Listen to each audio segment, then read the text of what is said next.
E बस सेवेसाठी शिवतीर्थ नजीक असणाऱ्या जागेतील दुकाने हटवून सदर ठिकाणी ई बस स्थानक करण्यास मंजुरी देण्यात आली। महानगरपालिकेच्या हद्दीतील मिळकतीचे त्रयस एजन्सी मार्फत कर आकारणी मूल्यांकन करणे व मिळकत धारकांना चतुर्थ वार्षिक कर आकारणीस अधीन राहून मागणी बिले देण्याचा विषय वादळी चर्चेनंतर सत्तारूढ गटाने बहुमताने मंजूर केला। विविध 66 व ऐनवेळच्या विषयावर चर्चा करून निर्णय घेण्यासाठी महापौर उदय दातुंडे यांच्या अध्यक्षतेखाली महानगरपालिकेच्या महासभेचे आयोजन करण्यात आले होते। तब्बल 6 तास ही महासभा चालली। सभेच्या प्रारंभीच श्री शिवतीर्थ नजीक असणाऱ्या जागेतील दुकाने हटवून त्या ठिकाणी ई बस स्थानक करण्याच्या विषयाला विरोधी शिवशाहू आघाडीचे नगरसेवकांनी विरोध दर्शवत त्यांचे योग्य ठिकाणी पुनर्वसन केल्याशिवाय दुकानगाळे हटवू नयेत अशी मागणी केली। त्यावर सभाध्यक्षांनी पुढील विषय घेण्याची सूचना केल्याने एकच गोंधळ निर्माण झाला। त्यामुळे शिवशाहू आघाडीचे सर्व नगरसेवक महापौरांच्या आसनासमोरील वेलमध्ये गेले व त्यांनी घोषणाबाजी सुरू केली।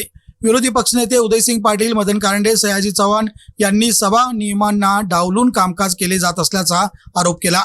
सर्व नगरसेवकांना विश्वासात घेऊनच दुकानगाळ्यांचे योग्य ठिकाणी पुनर्वसन करण्याचे आश्वासन दिल्यानंतर गोंधळ थांबला। शहरातील सर्वसामान्य, पीडित, गरीब व गरजू महिला युवतींना न्याय मिळवून देण्यासाठी कायमस्वरूपी समुपदेशन केंद्र सुरू करण्याच्या विषयावर सौ क्रांती आवळे यांनी केंद्रासाठी महानगरपालिकेच्या वतीने वकिलांचे पॅनेल नेमावे, मोफत समुपदेशन करावे, तसेच हेल्पलाईन उपलब्ध करून द्यावी, त्यासाठी एखाद्या लॉ कॉलेजची नियुक्ती करण्याची मागणी केली।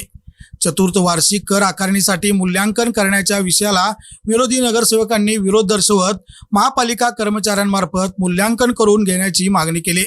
त्यावर आयुक्त पल्लवी पाटील यांनी कर विभागाकडे मनुष्यबळाची कमतरता आणि या कामासाठी केंद्र शासनाकडे निधीची मागणी करण्यासाठी महापालिकेच्या ठरावाची गरज असल्याचे सांगितले।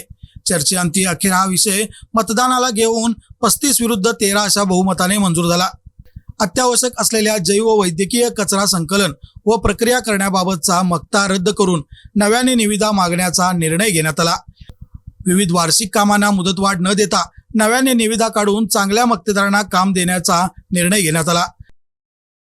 स्टेशन रोडवरील स्वागत कमानीस हिंदू हृदय सम्राट स्वर्गीय श्रीमान बाळासाहेब ठाकरे प्रवेशद्वार असे नामकरण, महापालिकेजवळील चौकात भारताचे माजी पंतप्रधान अटल बिहारी वाजपेयी यांचा पूर्णाकृती पुतळा बसवण्याचा, त्याचबरोबर सांगली नाका व महासत्ता चौक येथे नवीन स्वयंचलित सिग्नल यंत्रणा बसवण्याचा निर्णय घेण्यात आला।